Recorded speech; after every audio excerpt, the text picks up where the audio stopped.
Hey guys, welcome back. This is the second episode of From the Hatchback. In this episode, I wanted to show you guys the spare tire mount that I made for my roof rack that a lot of you have been asking about, and the mount that I made for my air compressor to fit in my spare tire compartment as well, that some of you were asking about.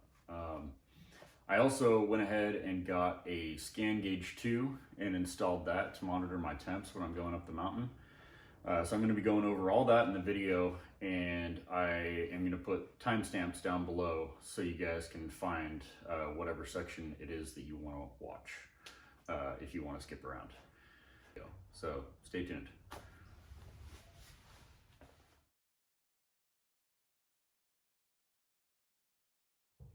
Okay, so firstly, I wanted to show you the new air hose that I got.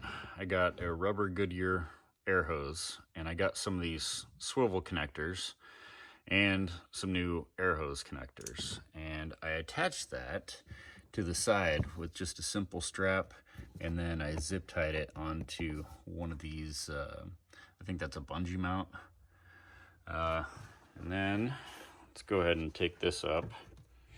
Okay, I got the trunk liner out, and underneath this thing, just lift this up, you can see I also put, this is paper gasket material. It's rated to 2100 degrees, I think it was, but I wanted to put that there so the air compressor head wouldn't melt this batting on the back here. This does get pretty hot, and it wasn't quite contacting it, but now that this is here, it's a little bit thicker and it is contacting it, but it's there as a precaution so we don't have any fires in the trunk. As you can see, I also put a swivel connector down here on the tank just to protect it as I'm moving the hose around up here when I'm airing up the tires. Okay, I got the cover out of there, and now you can see exactly what I did here with these braces. I have one a little bit taller in the back and one a little bit skinnier here, and they actually fit perfectly into the foam. There's these little in cuts here that you can see, and it actually fits right in there, so it worked out perfectly. But I had to put that in there as a spacer for the air compressor head because the air compressor is just too tall for the space. And the factory actually recommended not to mount it on its side because they said it could shorten the lifespan of the compressor. So definitely don't want to do that. Taking these out,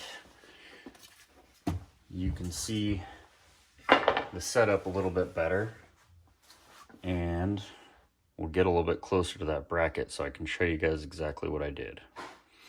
Okay, so moving down into the trunk, you'll see I had to put 90s on the side of the tank to make it so the air hose wasn't just sticking out the side, because that's how it's set up via the factory.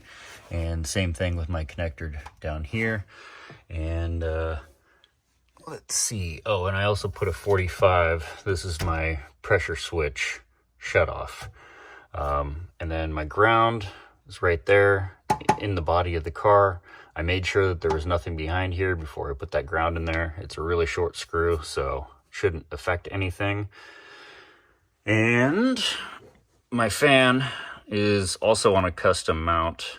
This is just a universal electric fan that was waterproof, that had a really good CFM rating. And so I just made a bracket out of a piece of sheet metal and used some Gorilla Tape to stick it in there.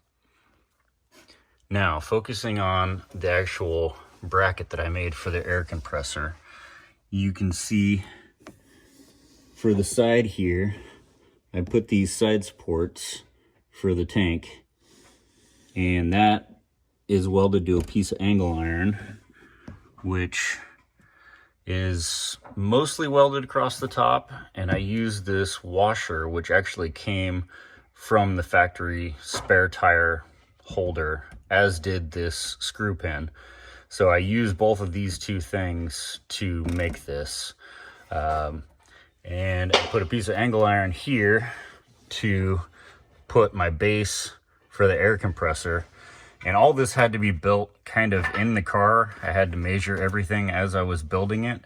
That's kind of why I didn't make a video on this, is because it was just extremely complicated. But if you're savvy with welding and you've fabricated some stuff before, I'm sure you could probably figure this out for yourself.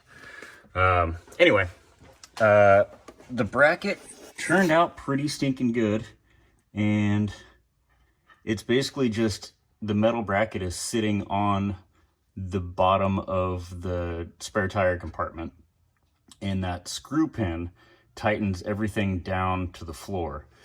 You can see they put this, I think that's sound deadening material. It's like this weird hard paste, but the bracket basically sits on top of that and really prevents it from rattling. So I think that's probably all I can say about my air compressor here.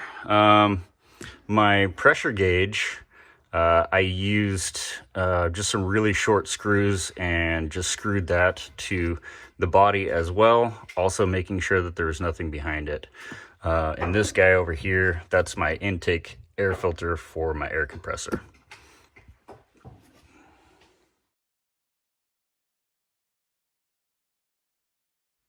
Okay, now we'll head up top and I'll show you the spare tire carrier.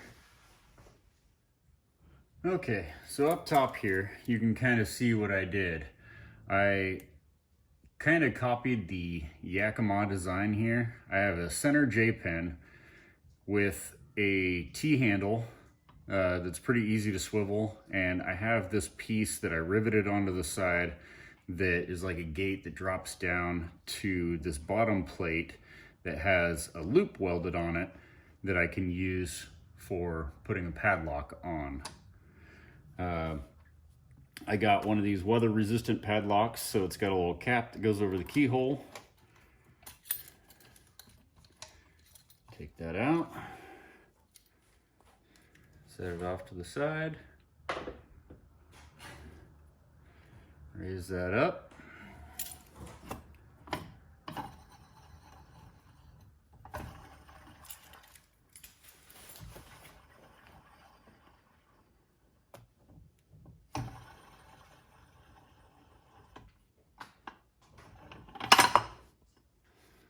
T-handle comes off.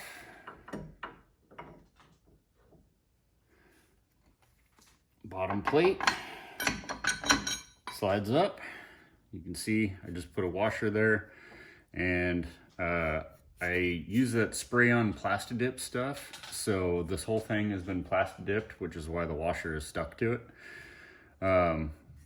But really easy design. And then to get the J-hook, you lift the tire, pull the J-hook out, and then we just have to take the tire down. Now you can see what I did for the bottom plate here. I'll move the camera so you can see a little bit better. This is just a piece of 1/4-inch plate. Same thing, I Plastidipped it, and then I use these rubberized clamps. They have rubber on them so they grip really well on these bars. I think these were 1/2 inch, I want to say, that I got from a hardware store. And then I just put this loop here for the J-hook. Super simple. Now that we got it all done, putting it back is just as easy. I'll show you guys how I do that. Put the tire in upside down.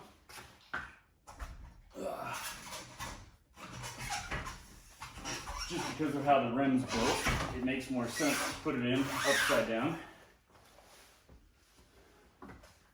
Come up top, grab your J-hook, lift the tire, lower it down, try and get it centered, as best you can anyway. And then plate goes on. T-handle. And you just get it tightened down as tight as you want it. I usually give it a good shake, make sure it's not going to go anywhere.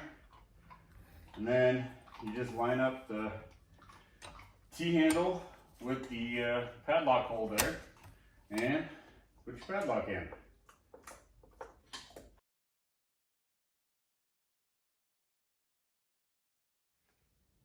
Okay, last thing I want to show you guys is this awesome monitoring gauge that I got called ScanGauge II. This was actually an idea I got from Tom the Dilettante. I will leave his channel over here and also his Instagram. You guys should definitely go check him out. He does a lot of really awesome mods and he's inspired me quite a bit. So definitely go check out his channel. Really awesome. Anyway, let me show you the scan gauge. It's pretty awesome. I like it a lot.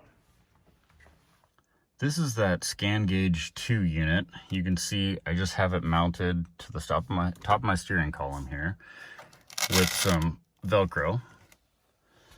The Velcro actually came with the device, which is really handy. And I'll show you when I turn the engine on here.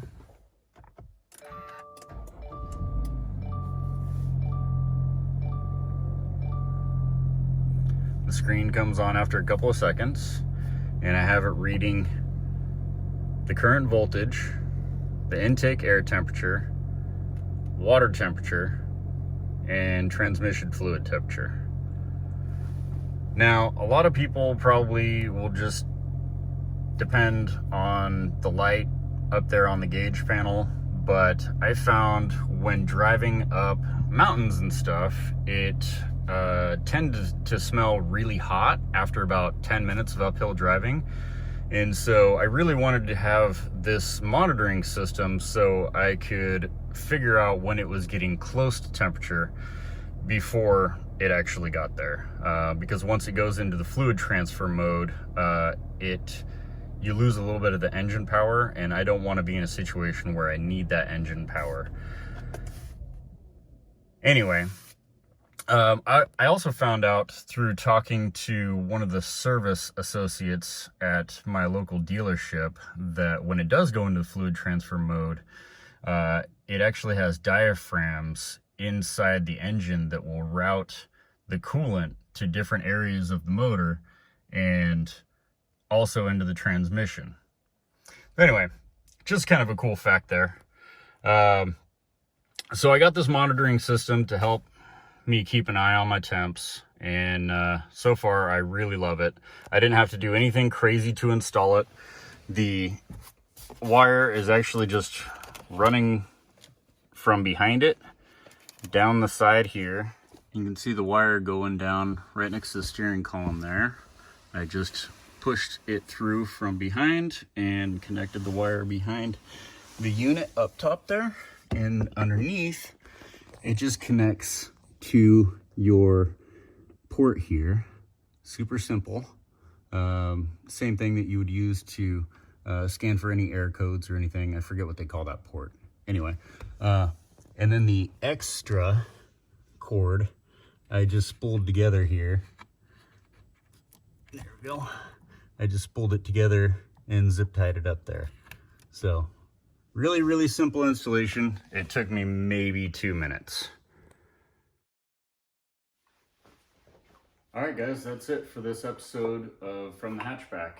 I hope I answered some questions that you guys had. And as always, I appreciate all the likes and subscribes and comments. Couldn't do this without you guys. It's really awesome. And if you haven't yet, please consider liking and subscribing. Thank you.